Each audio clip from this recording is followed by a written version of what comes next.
Good morning. We are now in the coherence theory. What is coherence theory? It proposes that something is true if it makes sense when placed in a certain situation or context. There is a possibility that there will be varied truths from different perspectives. Say for example the picture below. The person on the left sees this number as 6, but on the other hand, the right person sees that number as number 9. So they have different perspective about knowing the truth. Okay? So it has a certain degree of consistency which renders it truthful. Okay? And that what makes the coherence theory become another aspect of measuring if the information is truthful, no, or not. Okay, so let me give you an example based on the culture example. So if you are a Muslim, your perspective regarding about pork is you are forbid to eat pork, no, so meaning you are provided also truth about that because that is based on your culture. On the other hand, if you are Roman Catholic, you are allowed to eat pork.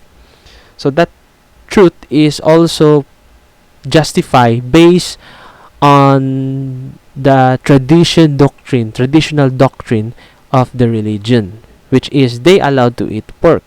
No? If you want to know the truth, you can ask the people, why is it they don't want to eat this one? Why is it they're allowed to eat this one? Okay, so the best example is culture. So coherence theory.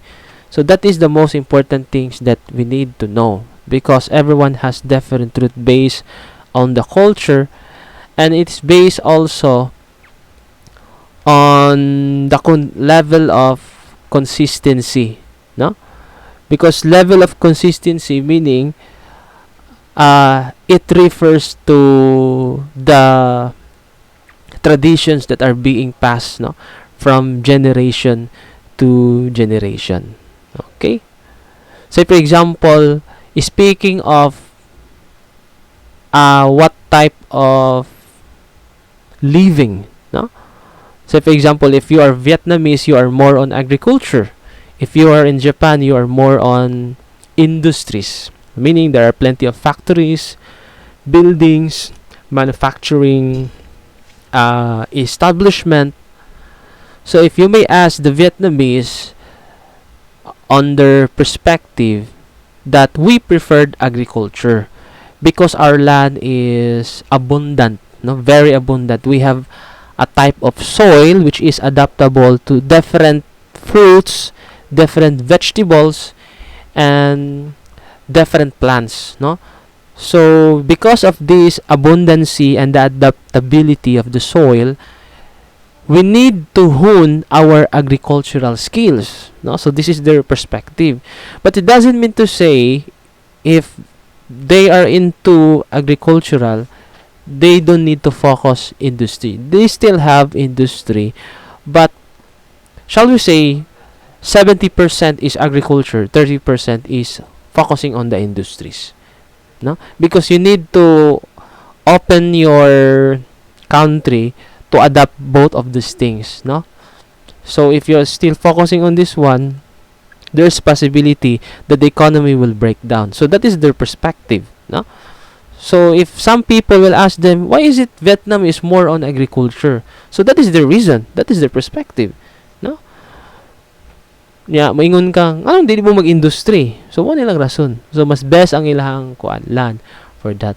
So if you may ask also the Japanese, they have also different perspective on how they deal on the nature of the country, no. So Japanese example, they are more on industries because they have access, because they are not abundant in terms of the same to Vietnam, no. They are abundant in minerals, and these minerals like iron, they have the access to it.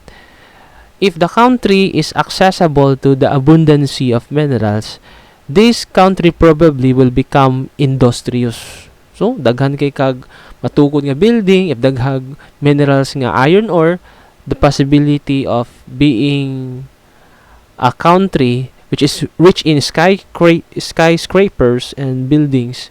So, possible na siya, my dear student. No?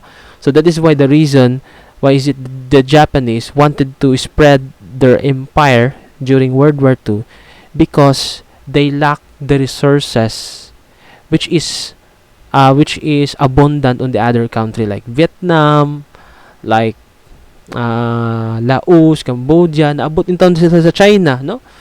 Because even if the Japanese now is very progressive, there are a lot of things in terms of natural resources nga wala sila, no? Manang naabot sila sa Manchuria, kay kuhaon nila ang coal. Wala sila coal, no? So meaning nag-agad sila og resources sa lain country. So that is why they're focus on the industry rather than the agriculture. But it doesn't mean to say they ignore agriculture, because as a country, you need to balance, no? So let's just say 70% industry and 30% agriculture. So they have different perspective on what makes their country better, what makes their country progressive, no? So that is coherence. Okay? So it is placed in a certain situation or context. Okay? So for example, this is very a practical example. You go into a specific place. First person said, don't go to that place because there are plenty of drug addicts on that place, no? So the second person, no. When I visited that place once, I've never experienced any hostility when I get there, no? People are friendly because they have different experience, no? They have different situation during at the time. So this is the example of coherence theory. So if you want to know the truth, you may ask the person, no, based on their certain situation or context. Okay?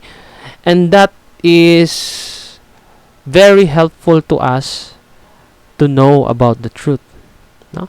So for example, maingon siya nga di siya victim sa martial law. Nasiningon victim siya sa martial law. So meaning they have different perspective, no? Okay?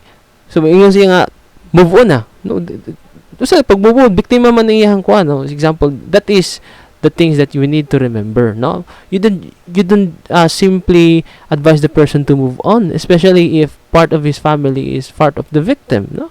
Especially mine, no? Mga grandparent, no? Okay?